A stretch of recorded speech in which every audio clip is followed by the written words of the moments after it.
Olá, boa noite a todos e a todas. É um prazer recebê-los aqui no nosso evento, na conferência de encerramento, né, do nosso seminário. Espero que possamos ter todos aqui uma excelente noite de discussões, de debates acerca da temática que venha a ser tratada aqui logo na sequência. Falo aqui em nome dos professores Edivaldo Correia Sotana, João Paulo Rodrigues e meu nome, agradecendo a vocês por terem participado nesses dias do evento e também agradecendo que já a presença da professora Gisele Zanotto, que vai estar conosco aqui logo na sequência para fazer a conferência de encerramento Made in Brasil, a constituição da rede TFP na Polônia contemporânea. Hoje, portanto, é o nosso último dia do evento, nós encerramos com essa conferência. Eu vou, na sequência, passar a fazer aqui a apresentação da professora Gisele Zanotto, que está chegando aqui com a gente, e nós poderemos dar início às atividades. A dinâmica é basicamente a mesma, que vocês já conhecem, né, da mesa redonda e da conferência de abertura. A professora Gisele fará sua conferência, e na sequência nós teremos um bloco de questões apresentadas a ela, e, por fim, nós faremos o encerramento aqui do nosso evento. Então, seja bem-vinda, Gisele, obrigada pela presença aqui em nome do grupo. Prazer te receber aqui mais uma vez na UFMT. Bem? Vou, então, aqui, tentar te apresentar aqui brevemente. Né?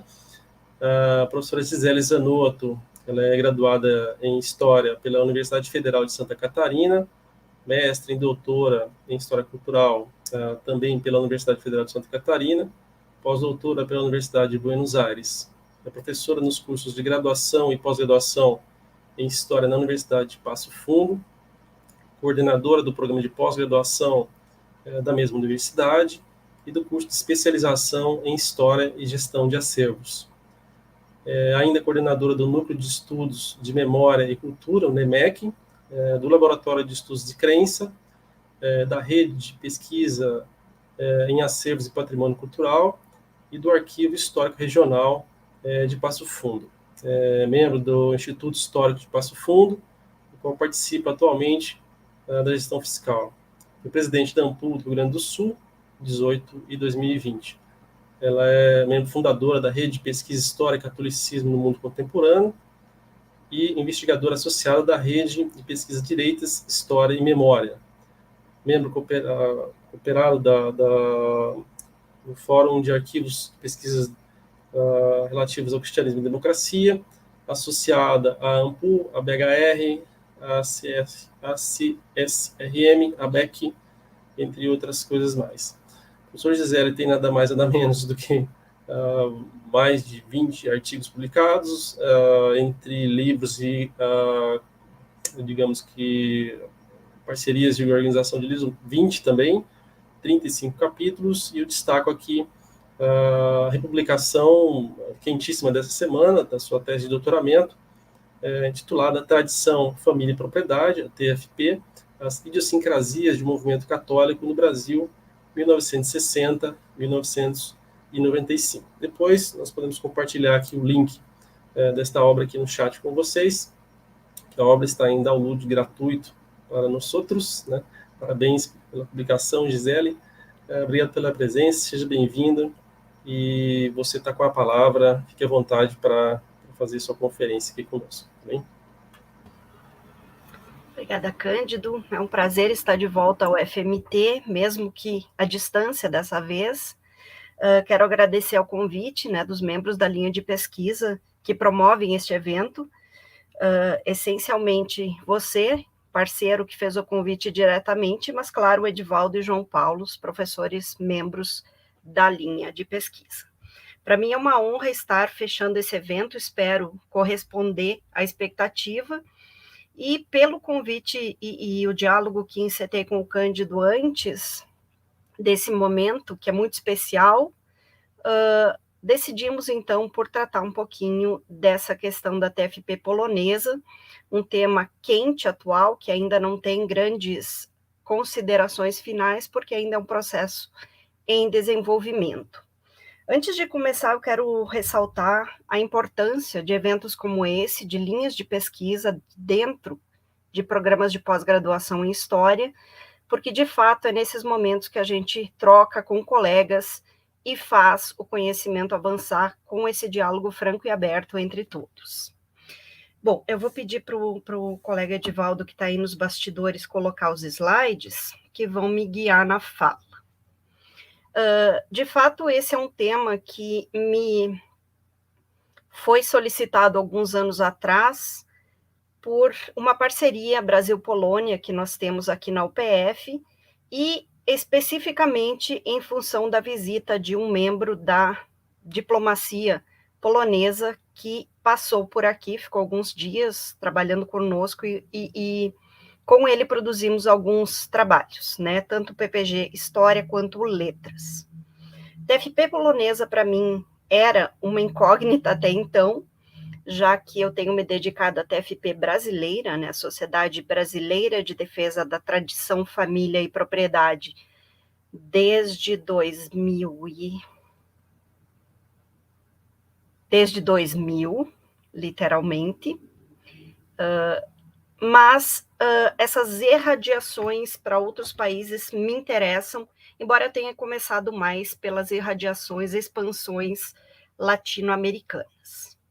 Então, é um pouco dessa problematização que eu vou trazer para vocês e espero que depois a gente possa conversar um pouquinho. Quando a gente pensa em TFP, hoje, Instituto Plínio Correia de Oliveira no Brasil, nós temos que voltar o pensamento a este senhor, Plínio Correia de Oliveira, um líder católico que foi bastante importante, no século XX, desde quando começa a integrar alguns quadros do movimento eclesial oficial da Igreja Católica, em paróquias de São Paulo, cidade na qual nasceu e viveu, até quando ele começa a se destacar como líder leigo, vai assumindo posições de preponderância ante esse laicado paulista, depois se consolida como um líder regional da ação católica, e mais tarde vai ser um dos promotores que tornam o jornal O Legionário, que era um simples jornaleco de paróquia, da paróquia de Santa Cecília de São Paulo, a órgão oficioso da própria Arquidiocese de São Paulo, com uma visão bastante conservadora de catolicismo, mas que se consagrou como um veículo bastante importante para informação e formação do laicato católico. Bom, em função também das mudanças de rumos, digamos assim, eclesiológicas, de autocompreensão de igreja, o grupo mais conservador em São Paulo se manteve firme até a década de 40, mas então começa a haver um pouco de discussão sobre uma participação mais voltada à comunidade dos católicos em si, menos elitista e mais participativa para pensar em solucionar ou pelo menos discutir questões da vida cotidiana dos católicos. Nesse sentido, Plínio, que já tinha conformado uma liderança com alguns leigos e também uma estima muito valorosa entre alguns religiosos, esse grupo acaba se sentindo um pouco escanteado, isso nos anos 40, e com o tempo chegam a ser afastados da edição desse jornal Legionário e vão conformar o que no discurso deles se constituiria numa pré-TFP, ou seja, grupos que vão se condensando, né, se reunindo periodicamente para discutir catolicismo, doutrina, problemas atuais, e que culmina primeiro com a produção de outro periódico católico, agora sob a batuta da Diocese de Campos, onde Dom Antônio de Castro Maier vai ser o bispo, que dá chancela para a criação do Mensário Catolicismo, um mensário que é criado em 1951 e que se produz até hoje como órgão da TFP em si, hoje no Brasil, Instituto Plínio Correia de Oliveira. É um pouco confuso essa questão TFP e PCO, mas eu espero que depois a gente consiga conversar um pouco sobre isso. Bom, nesse mensário, além de todo o enfoque doutrinário que os autores vão manter, um pouco na linha do legionário, se constitui como que um vetor para a produção que eles terão posteriormente, a publicação da obra Revolução e Contra-Revolução, que inicialmente sai como um ensaio na edição número 100 da revista Catolicismo, em 59, e que traz literalmente uma condensação, uma releitura da doutrina contra-revolucionária católica, bem tradicional do catolicismo, que é relida pelo Plínio Correia de Oliveira e que acaba sendo visto por esse grupo de seguidores como a obra que explica o caos no mundo moderno. Quero ressaltar que essa leitura ela tem as bases anteriores do catolicismo, porque também é uma forma de contestar essa ideia de Plínio profético, Plínio o senhor que descobriu os problemas e os caminhos para a solução do mundo moderno, que seriam, nessa ótica, um retorno ao catolicismo mais tradicional, à lá uma idealização do século XIII. Basicamente, esse ensaio ele vai ser publicado posteriormente e até hoje em dia como uma obra, um livro, e ele traz a lógica de uma revolução com R maiúsculo, que condensa todos os pequenos movimentos que iriam afastando os homens da órbita de Deus. Tendo como movimentos fulcrais, ou melhor, eventos fulcrais, esses que estão aí no slide que vocês estão vendo, embora a Revolução Satânica, que está aí com um asterisco, ele não está tratado nesta obra. A Revolução Satânica, ela é vista como mais uma etapa desta grande revolução, mas ela foi muito mais para consumo interno, via discursos do Plínio, do que, de fato, agregado à própria publicação. Esse livro tem edições em mais de 30 idiomas e países, então é, de fato, uma obra síntese importante para o movimento integrista católico e, de certa forma, vai ser um manancial doutrinário e operativo da Sociedade Brasileira de Defesa da Tradição, Família e Propriedade, criada em 1960, na cidade de São Paulo, que se expandiu por todo o Brasil, sobretudo em regiões onde o pensamento, né, a lógica conservadora e tradicional estão mais fortes, e onde há um aporte expressivo de defensores de algumas bandeiras, como agronegócio, como propriedade privada inviolável, como autodefesa, né, ou na lógica e na verborragia de hoje, defesa do direito de armar-se, contra alguns direitos civis e humanos que são ampliados progressivamente e outras lógicas.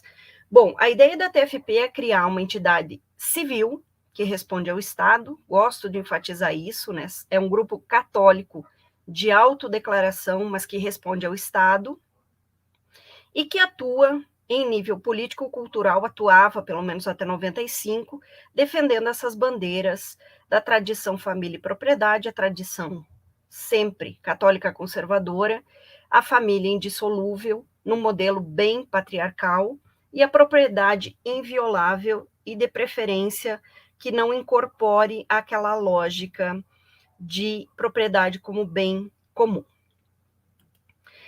Essa entidade, via Revolução e Contra-Revolução, vai aderir ao integrismo católico. O integrismo é uma subdivisão do chamado ultramontanismo católico, que foi um pouco mais vinculado ao catolicismo social, digamos assim, e a ala mais reacionária foi a que constituiu o integrismo. E o integrismo é literalmente uma doutrina católica seletiva que opta por alguns textos papais e de santos da igreja para defender os valores retrógrados reacionários que eles compreendem como sendo derivados da ordem natural. Lembrando que é sempre uma seleção, que é sempre uma escolha, e a escolha desses senhores, então, é pensar uma ordem natural das coisas a partir de elementos desse catolicismo mais conservador e rechaçando o que vem para além disso, com a lógica de que a própria igreja foi modificada pelo movimento e os laivos deletérios da modernidade, e ela própria teria de ser depurada.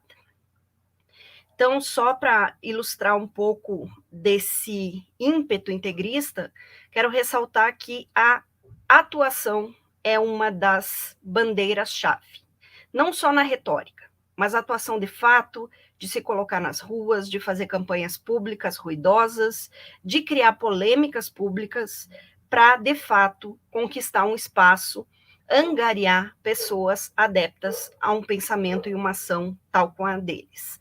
E aí, o Plínio Corrêa de Oliveira, que é sempre personalizado como o ou a TFP, ele tem muito de modelo quando ele defende, né, por exemplo, nesse recorte de artigo que eu coloquei aí ao lado, que a vocação dele era fazer a contra-revolução, então quem o segue deve também manter esta postura. Esse é um apostolado basicamente para homens solteiros, jovens ou quatrocentões, né, das famílias quatrocentonas de São Paulo, mas ao início do movimento, e que se difunde por algumas lógicas interessantes e bastante agregadoras em momentos de crise. A primeira é a do anticomunismo, que a gente sabe, e a obra do professor Rodrigo Pato Samota mostra muito bem, que há ondas anticomunistas no Brasil, e elas têm um elemento de mobilização de um imaginário que nunca, pelo menos até agora, pelo menos até agora não foi superado. Então é uma bandeira que se mobiliza em vários momentos da história brasileira. Junto a isso, a ideia da defesa da tradição, da família, da propriedade, dos valores cristãos, do que eles chamariam de Brasil profundo, que é católico de essência, por mais que tenha se desviado desta verdade. E para isso vão fazer uma atuação ruidosa, como eu dizia antes, e não à toa são conhecidos por esses movimentos públicos, tal como desta foto, de sair com bandeiras imitando flâmulas medievais e algumas capas de identificação bem específicas, no caso TFP Brasil, até 95 as capas vermelhas, e mais recentemente, desde 2006, as capas douradas, como depois vocês vão ver. A TFP atua de uma forma que o Raul Data chama de camaleônica, eu gosto de chamar de rede, que é várias instituições que se capitalizam, literalmente, uma auxiliando a outra, e que tem temas mais específicos, mas acabam auxiliando o movimento como um todo.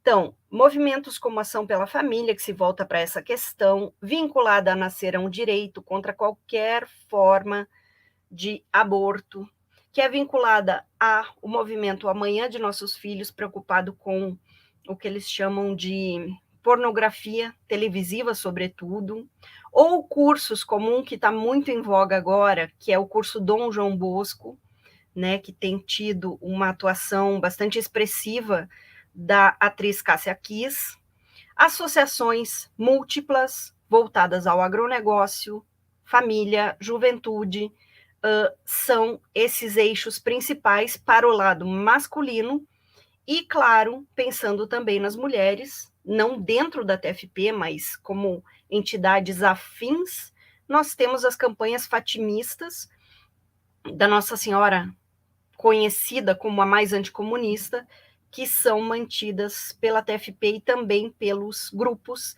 que acabaram seccionando dessa entidade. Eu gosto de trabalhar com a TFP como um movimento católico, né? Como eu dizia antes, ele é autodeclarado católico, mas ele não responde à Igreja Católica.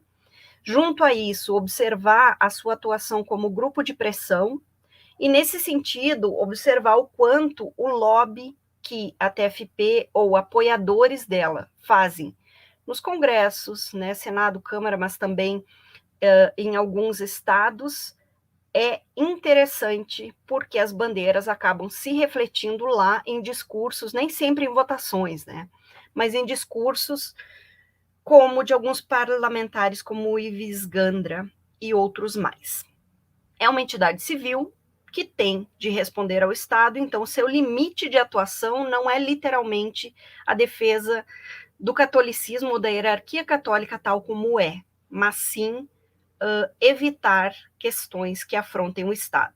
Nesse sentido, por mais que eles defendam, por exemplo, a monarquia como a melhor forma de governo, seguindo São Tomás de Aquino, eles entendem que fazer campanhas pró-monarquia ainda era um problema até que a cláusula pétrea de que isso não poderia ser discutido seja tirada da nossa Constituição, o que aconteceu alguns anos atrás, quando houve o plebiscito. Sobre essa rede TFP, o Data faz uma análise temporal que me parece interessante, sobretudo já que a gente está pensando hoje, ou vamos pensar em seguida na Polônia, que é de pensar nessas fases a partir de alguns momentos-chave, né? Da fundação a 90, nós temos a figura do Plínio muito forte, tanto na TFP brasileira, quanto nas redes de TFPs e entidades co-irmãs, que vão ser fundadas em mais de 20 países, e logo mostro para vocês o mapinha dessa expansão.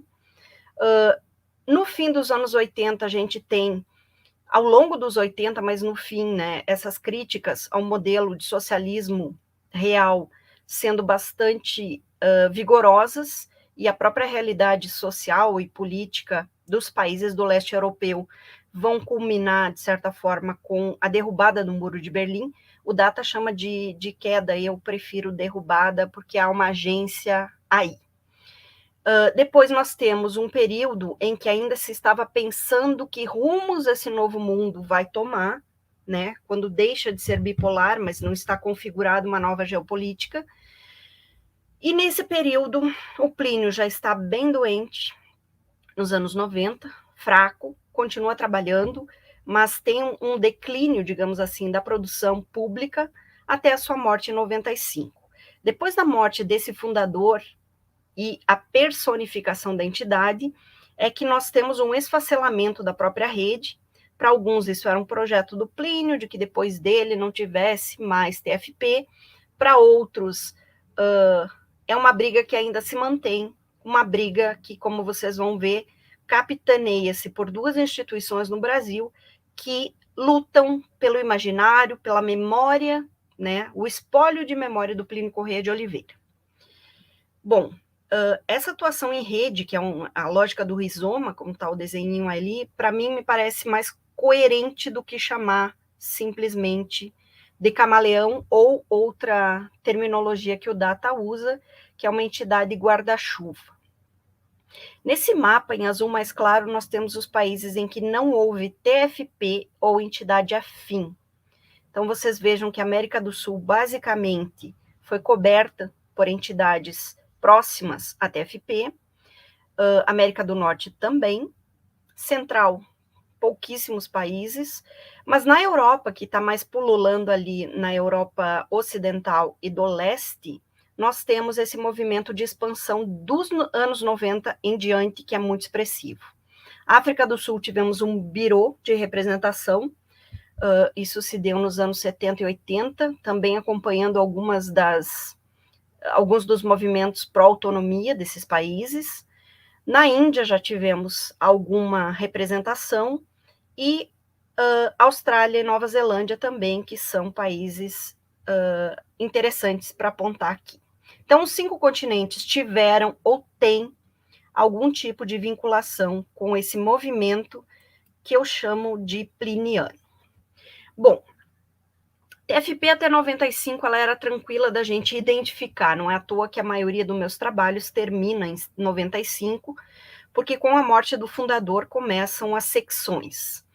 A mais importante, em termos de repercussão, é a que vai levar a uma diferenciação bem específica entre os fundadores lá dos 1960, que em tese, pela norma, né, pelos estatutos sociais da entidade, são os que gerem a instituição, mas que, claro, quando Plínio falece, já são poucos, né? Hoje em dia deve ter 2 ou 3 vivos ainda somente, e uma ala mais nova que é capitaneada por João Cladias, conhecido como um religioso, fundador da Associação Internacional de Direito Pontifício, Arautos do Evangelho, uma entidade que responde ao Vaticano, que é configurado sob a batuta da Igreja Católica e, portanto, aceita se submeter como entidade católica de fato à regulamentação interna da Igreja.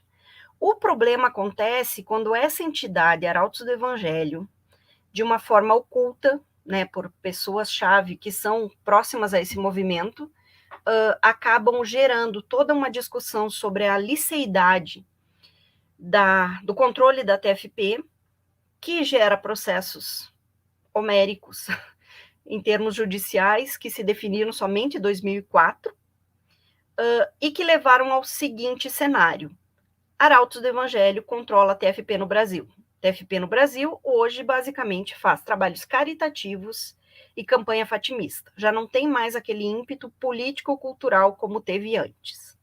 E os senhores fundadores, chamados internamente de provectos, eles se organizaram primeiro na Associação dos Fundadores da TFP e mais tarde no Instituto Plínio Corrêa de Oliveira, desde 2006, então com esse nome, e que no Brasil é IPCO, no estrangeiro a maioria ainda é TFP.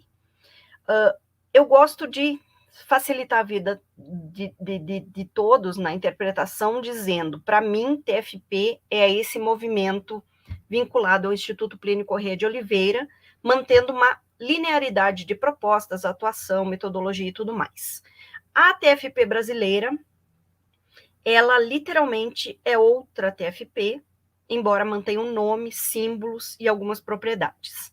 Então, vou, a partir de agora, tentar trabalhar com TFP e PCO, sempre na perspectiva de que é essa tradição que vem dos anos 60 e não este outro grupo que acabou encampando a TFP. Brasil. Tá? No exterior, como é que isso se deu? TFPs do exterior que adotaram, João Cladias como seu líder, se tornaram sedes dos Arautos do Evangelho. Outras continuam TFPs, né? Mas na lógica dos provectos. Então, é uma salada, sinceramente, que a gente tem que ir acompanhando, porque a cada semana pode surgir novos conflitos, digamos assim, tensões e expurgos num ou outro lado desse grupo aí.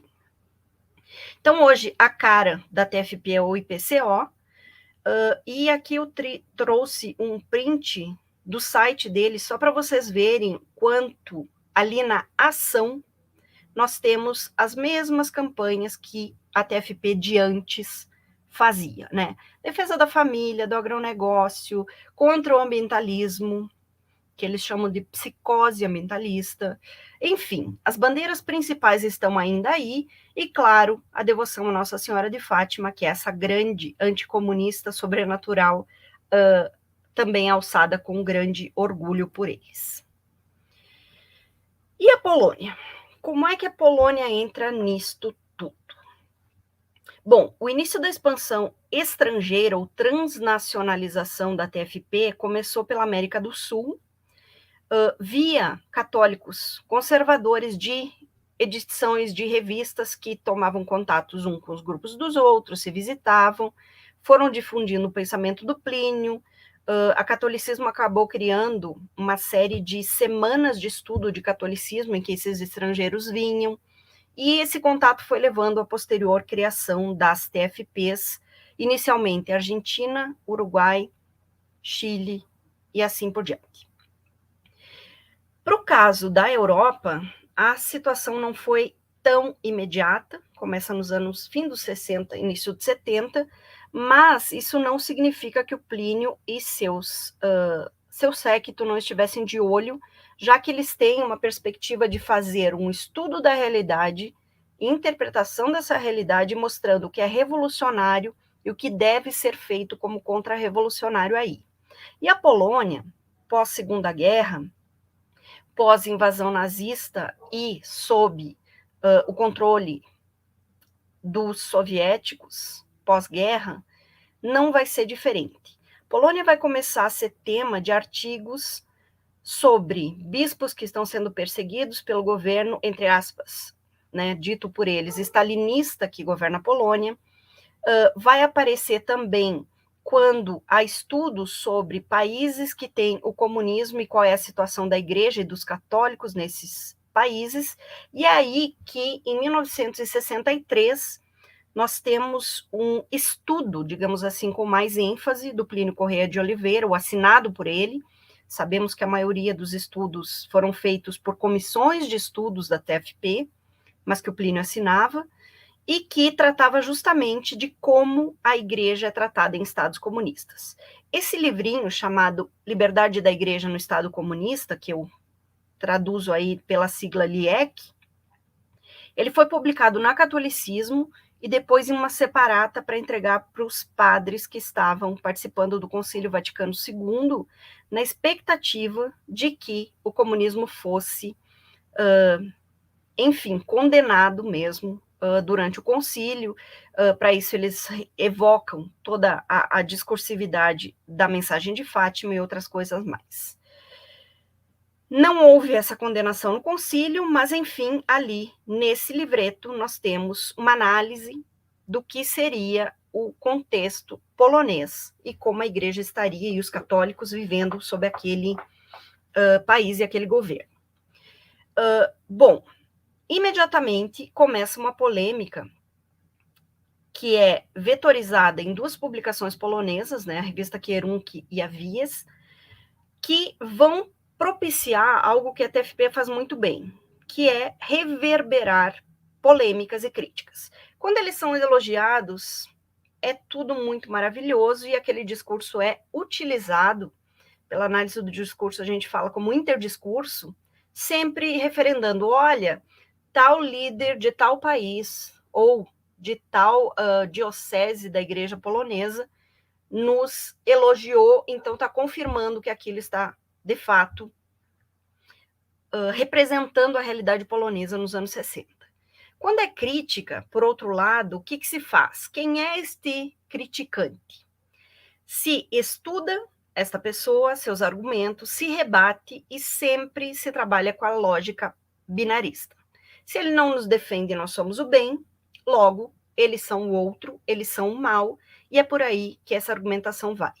O interessante é que esse artigo que saiu na Kierunki é de um membro de um grupo chamado Pax, que também caiu no espectro da TFP no seguinte sentido de cuidado, porque o Pax ele vai ser um grupo católico conformado, segundo alguns, pelo próprio comissariado soviético, para organizar os católicos progressistas, socialistas poloneses, para romperem com o Vaticano e se aproximarem, ou melhor, obedecerem mais à lógica soviética. Esse grupo Pax chegou ao limite de até denunciar e apoiar condenações e prisões a religiosos, inclusive bispos. A repercussão interna foi muito controlada, né? Esse movimento interno de controle e censura pelo governo socialista, mas externamente foi bastante criticado como sendo esse movimento que trabalha muito mais pelo governo soviético do que pelos católicos em si, inclusive tendo atritos com os católicos poloneses. O Pax acabou gerando uma animosidade pública muito forte, e em 56, quando há um movimento forte de contestação ao governo socialista, o Pax também vai mudando um pouco da sua atuação tão aguerrida, tão integrista também, de acusação, de ir atrás das pessoas que eles consideravam traidores da pátria. E depois de 56, quando a própria Polônia, né, assume um governo que tenta fazer transformações pelo alto, visando evitar novos movimentos de contestação, vai aliviando algumas coisinhas, pouco, né, até ruir lá nos anos 80. O Pax ele continuou funcionando, mas ele não teve mais o poder que tinha. E é nesse sentido que eu acho que a Polônia também passou a observar que instituição católica é essa lá do Brasil que está observando o nosso país. O governo polonês no exílio, que se encontrava na Grã-Bretanha, ele acaba constituindo, né, uma honraria para legar ao Plínio Corrêa de Oliveira, que é literalmente a comenda da Grã Cruz da Ordem da Polônia restituída, é a maior homenagem polonesa, ela tem 5 graus, essa é a grau, digamos assim, 2, pela luta do Plínio Corrêa, né, contra o comunismo, pela causa católica e, claro, pela defesa da Polônia. No discurso dele, em que ele recebe essa honraria, ele retoma aquele discurso da Polônia católica, que, tal como o Brasil profundo é católico, a Polônia profunda é católica, e espera que logo a Polônia seja restituída à sua independência, voltando a ter Nossa Senhora, eu não vou falar esse nome, a Nossa Senhora polonesa, como a sua principal bandeira e não mais os elementos comunistas. Nisso tudo, no ano seguinte, o LIEC vai sair como um livro, agora sob novo nome, como formato livro, não mais encarte, que vai ser Acordo com o Regime Comunista para a Igreja, Esperança ou Autodemolição. Desculpem os erros de digitação, eu corrigi 3 vezes e passou. Continuando, então, essa lógica de pensar que o movimento polonês continua sendo bastante censurado, né, os católicos muito humilhados e censurados por lá, e que valia a pena, então, reforçar essa bandeira de luta novamente, contra o comunismo no geral, mas o caso polonês como um dos específicos. O movimento da TFP contra o comunismo internacional segue, nós tivemos uma campanha bem ruidosa em 81, que se voltou ao governo francês, e, claro, com o andar desse processo histórico e a libertação, digamos assim, da Europa do Leste do jugo soviético, as coisas começam a mudar. Bom, um contato entre poloneses e outros católicos já era evidente antes e começa a se fortalecer depois, sobretudo quando Leonardo Pribst vai ser formado, né, ele é um brasileiro, apesar da ascendência óbvia do sobrenome polonês, ele é formado para auxiliar a criar outras TFPs fora do Brasil, e quando da libertação, digamos assim, pela linguagem deles, da Polônia em relação aos soviéticos, ele é designado para conformar, então, uma TFP no país. Essa TFP, ela não vai ter o nome TFP de fato, mas sim a Associação pela Cultura Cristã Padre Piotr Skarga, que é uma referência a um contra-reformista jesuíta polonês muito forte, muito importante, desculpa, que teve uma forte atuação em prol, né, do catolicismo tradicional em tempos antigos. São 4 fundadores, um é brasileiro, e a lógica é a mesma. Discurso integrista, baseado na obra de Plínio, articulação de leigos, formação de leigos para essa atuação político-cultural junto à sociedade.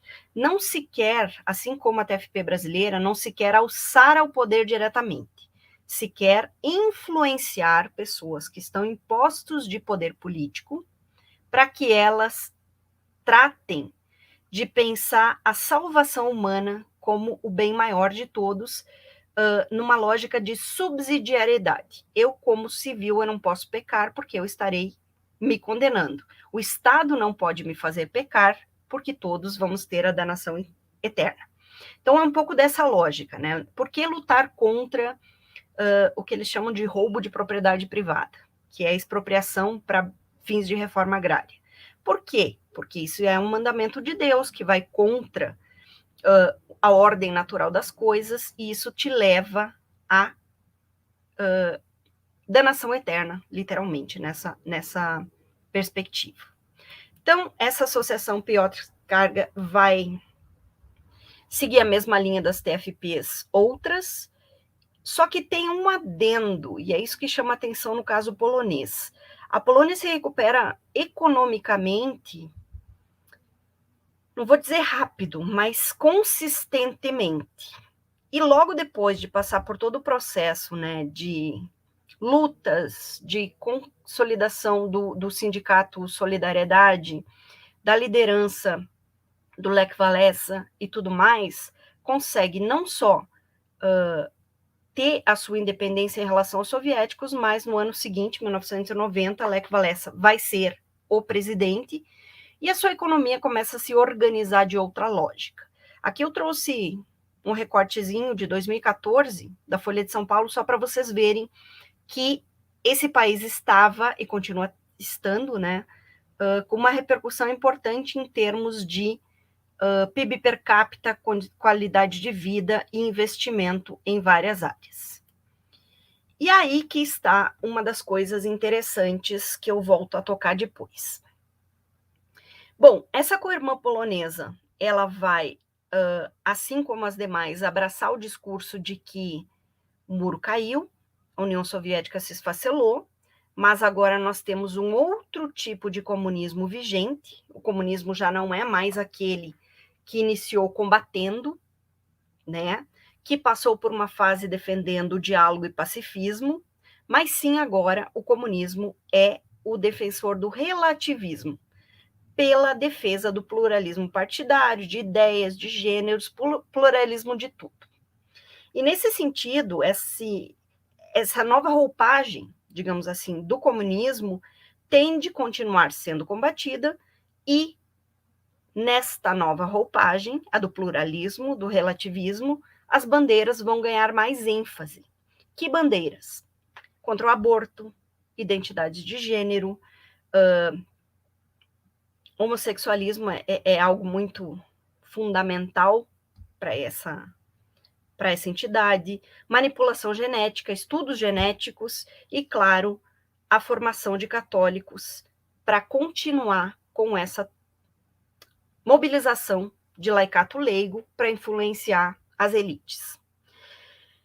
A TFP polonesa também vai se configurando como uma rede, e isso vai começar lá em 2001, quando o Instituto de Educação Social e Religiosa, em parceria com outras TFPs europeias, se constitui. Na sequência, vão se criando outros movimentos. Congresso Conservador, que é um evento anual de conservadores políticos, que reúne vários líderes e tem uma repercussão bastante importante, não só em termos de agregar esses líderes, mas de eles se fortalecerem entre os países. Um portal de notícia, que é o PCH24, que acabou fazendo do seu YouTube também um portal televisivo. O Instituto Ordo Iuris, que é um instituto muito instigante e perigoso, justamente porque ele se coloca como um instituto acadêmico para promover e defender direito à dignidade, direitos humanos e tudo mais, mas que acaba assumindo a postura de que todo estudo tem de referendar a contrariedade a qualquer forma de aborto, a qualquer inovação em relação à concepção de família, que não seja a patriarcal e nuclear, contra os direitos reprodutivos, e além de assessorar juridicamente, eles formam advogados, acompanham toda uma demanda judicial para alterações legais nos países da Europa, e para complicar ainda mais, na minha leitura, 2017 eles criam um centro de bioética extremamente qualificado, né, e bem equipado, que serve para contrariar, via pesquisas também, manipulação, as ideias de melhoria ou de dar conta de fecundação in vitro ou de dar conta de outras questões, como o próprio uso de células-tronco para produzir vacinas, por exemplo, que é outra luta que eles são absolutamente ferrenhos contra. E por essa organização, com esse respaldo do aporte científico, mas com uma ciência já pré-definida antes da pesquisa, conseguir ter lobby junto à ONU, ao Conselho da Europa, e também ao Parlamento Europeu. Então, estamos falando de um grupo que é organizado fortemente, que tem aporte financeiro e que conseguiu se colocar em instâncias de decisão europeias e algumas mundiais. Então, um pouco da rede TFP que eu já mapeei, nós podemos ver aí. Tem as campanhas fatimistas, né? Nossa Senhora de Fátima também aqui é o foco. Institutos de formação, mídias, esse congresso conservador, que é muito interessante, formação de jovens, a cruzada de jovens, e outros casos mais. Junto a outras TFPs, também se criaram algumas instituições internacionais europeias, que depois eu comento a partir do estudo do Data. Bom, para fazer esse artigo no qual eu fui convidada, então, eu acabei fazendo um mapeamento de que campanhas, que temas a gente consegue acompanhar no site da Associação Cultural Piotr Skarga e do Instituto de Educação Social e Religiosa entre 2001, que é quando começa esse site, e 2020.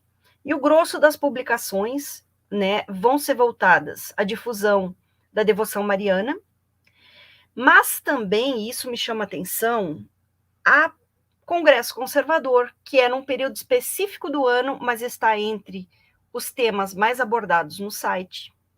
Também a Marcha pela Vida e pela Família, que começa em Cracóvia e hoje tem mais de 150 cidades pela Europa que repetem. Então, é um movimento que se tornou muito expressivo e que explica por que pesquisadores poloneses agora, nos últimos anos, começaram a se deter a esse movimento TFP. Antes não tínhamos pesquisa. E, claro, a ascendência aí de pensar em homenagens a alguns santos específicos e tudo mais. Então, é um movimento que tinha uma cara muito devotiva, e nessa semana, preparando essa fala, eu fui olhar o site novamente, já está muito mais política. Então, as postagens, que são mais recorrentes do que o foram até 2020, têm um teor político muito, muito forte e evidente, que vale a pena seguir mapeando, e espero que eu consiga isso.